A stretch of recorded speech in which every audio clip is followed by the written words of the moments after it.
בואו נדבר על תחושה של ניתוק וחוף שנקראת בשפה המקצועית דפרסונליזציה, דה-ריאליזציה, ועל OCD, מחשבות טורדניות.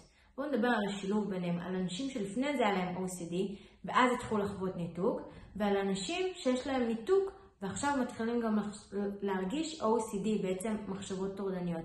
בואו נדבר על ההבדל, מכיוון שיש הבדל בסיטואציות האלה ומה צריך לעשות. אז קודם כל פתיח קצר ונתחיל.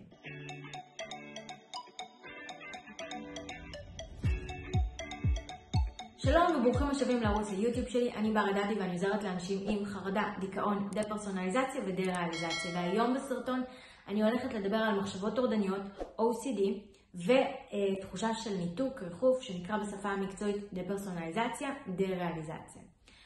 אז קודם כל יש שני סוגים של מקרים ששונים מאוד אחד מהשני. יש מקרה שיש אנשים שיש להם OCD ומחשבות טורדניות, ואז אחרי כמה זמן הם פתאום מתחילים להרגיש ניתוק, דפרסונליזציה ודה-ריאליזציה.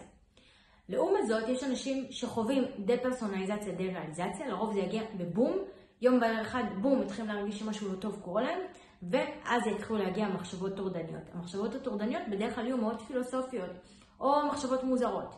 מחשבות טורדניות פילוסופיות על החיים, מה משמעות החיים, למה אנחנו חיים, מה הייעוד, מה המטרה, או מחשבות פילוסופיות על עצמי, מי אני, מה זה אנשים, מה אני, למה אני קיים, מה המשמעות שלי, דברים לגבי עצמי או לגבי האנושות גם, מה זה אנשים, למה הם פה, איך הגענו לעולם, וכל מיני שאלות, אלה שאלות מאוד פילוסופיות, שיש להם כל מיני תשובות, אפשר ללכת לתשובה המדעית, לתשובה הרוחנית, אנחנו לא מתעסקים בזה כאן בסרטון, אנחנו מדברים רק על הקשר ביניהם, וזה יכול להיות מחשבות מוזרות, כמו לדוגמה פתאום,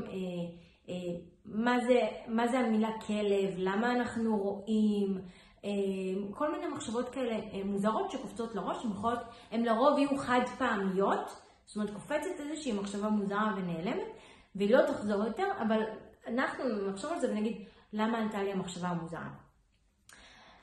יש הבדל בין שני המקרים, כי במקרה אחד, קודם כל אנחנו מרגישים את המחשבות הטורדניות, ורק לאחר מכן מתחיל הניתוק, ובמקרה השני אנחנו קודם כל מרגישים את הניתוק, ורק לאחר מכן יש את המחשבות הטורדניות. אם אנחנו מרגישים את הניתוק והוא מגיע בבום ולאחר מכן יש את המחשבות הטורדניות, זה לגמרי לגיטימי. לרוב מדובר בחוויה טראומטית משולבת עם חרדה מאוד גדולה, וצריך לטפל בשניהם.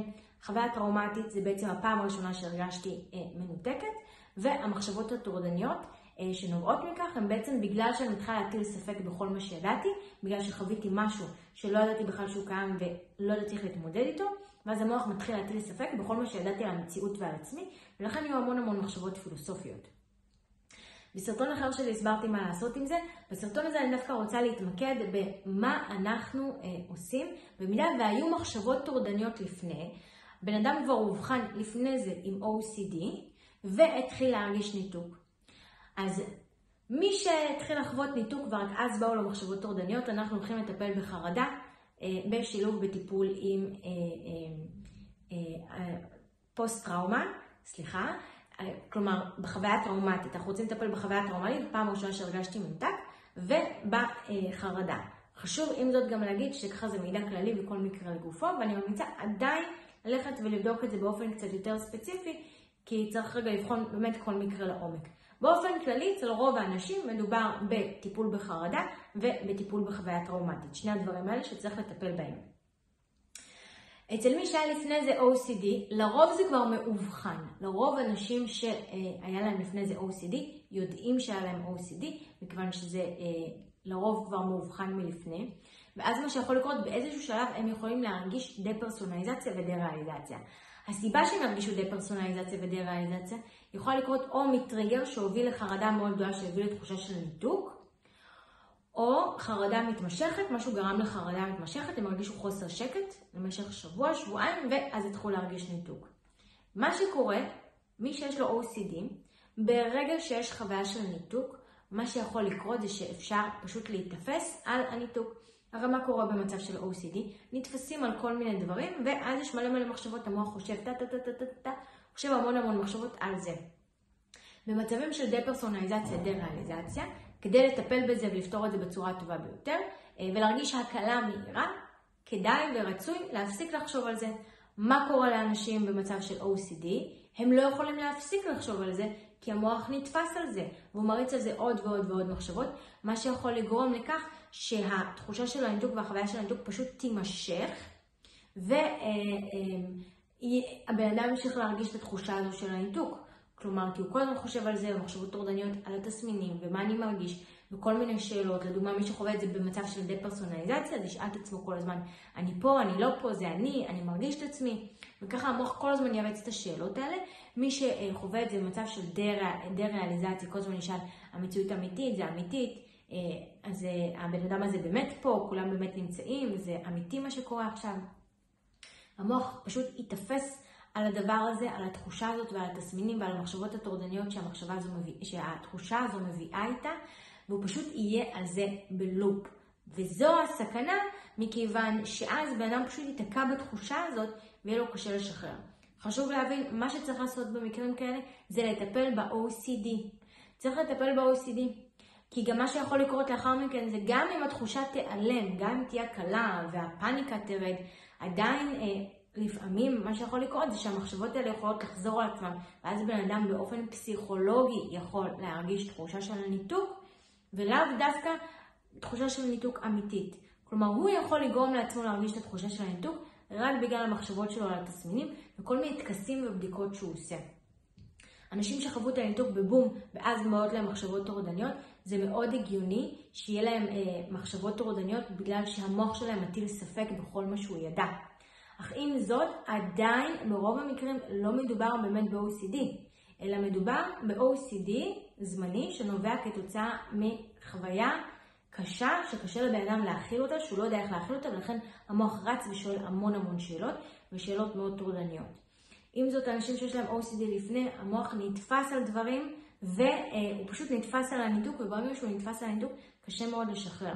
ולכן, מי שיש לו OCD לפני, לכו טפלו ב-OCD. קודם כל מומלץ לטפל ב-OCD בכלל לפני שמגיעים למצב של תחושה של ניתוק, אבל אם כבר הגעתם לתחושה של ניתוק, חשוב להבין, דפרסונליזציה, דה-ריאליזציה זו לא בעיה בפני עצמה. לא מטפלים בדפרסונליזציה, דה-ריאליזציה, מטפלים במה שיש מתחת. דפרסונליזציה, דה-ריאליזציה מעיד על כך שהופעל מנגנון הגנה שני. צריך להבין למה הופעל מנגנון הגנה שני, בעצם ממה הוא מגן עלינו. מאיזושהי תחושה, מאיזשהו רגש, שזה יכול להיות דיכאון מאוד גדול, חרדה מאוד גדולה, יכול להיות עצבות מאוד גדולה, מה שחווינו, דוגמה בפוסט טראומה, בדרך כלל ירגישו את זה בהתקפים, את הניתוק, והוא מגן מתחושת חוסר האונים שהאדם חווה כשהוא חווה את הטראומה שהייתה לו. ב-OCD לרוב זה פשוט נגרם ממחשבות שחוזרות על עצמם. יש תחושה של ניתוק בגלל חרדה מאוד מאוד גדולה, ואז מה שמשאיר את זה זה ה-OCD. וחייב לשחרר. צריך להבין, אנחנו לא מטפלים בדפרסונליזציה, דה-ריאליזציה, כמו שאנחנו מטפלים במה שמתחת. אם יש חרדה שמתחת, אנחנו מטפלים בחרדה. אם יש OCD מתחת, אנחנו מטפלים ב-OCD. יש כל מיני שיטות טיפול לכך, לדוגמה שיטת CBT, שנועדה לטפל ב-OCD. וחשוב מאוד ללכת למטפל או מטפלת, שאתם מתחברים אליהם, שאתם מרגישים אמון ופתיחות וכנות עם המטפל או המטפלת האלה. אם יש לכם איזשהו ספק בטיפול, וזה לפעמים מה שקורה, אנשים OCD לא מוכנים לקבל את זה שזה OCD וצריך לטפל ב-OCD, אלא הם בטוחים שהם צריכים למצוא טיפול בדפרסונליזציה, דה-ריאליזציה, ולא מבינים שדפרסונליזציה, דה-ריאליזציה אין לו באמת איזשהו טיפול, מטפלים במה שיש מתחת. אנחנו חוקרים למה יש דפרסונליזציה, דה-ריאליזציה, ואנחנו מגיעים לשורש ופותרים אותו. מי שיש לו OCD לפני, זה השורש, טפלו ב-OCD, אתם תרגישו גם הקלה בדפרסונליזציה, דה-ריאליזציה. אם הסרטון זה עזר לכם ואפילו קצת, תעשו לייק ותשאירו תגובה כדי שהוא יגיע לעוד אנשים ויוכל לעזור גם להם. אם עדיין לא לחצתם להירשם כמנוי, לחצו עכשיו להירשם כמנוי, וניפגש בסרטון הבא. ביי!